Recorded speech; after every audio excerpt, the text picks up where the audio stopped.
Asparagus beans, y'all have seen, hey, maybe seen them on my channel if you've seen that video or not.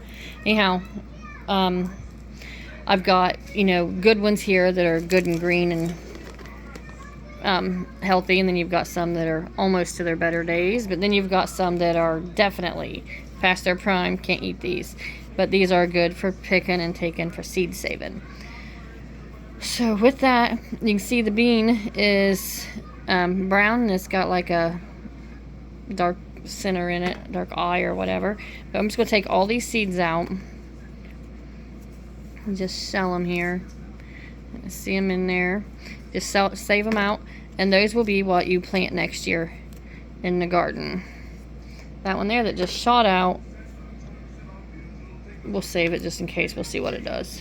Don't really know. I have only my first year planting these, second year of ever eating these. So anyhow, with that, and then I just take and set them up. These here are some I snapped to eat with dinner here, but anyhow, just leave them set up on a tray here. Make sure you label them, and then when they're dry, they'll look kind of like these, but a little bit bigger.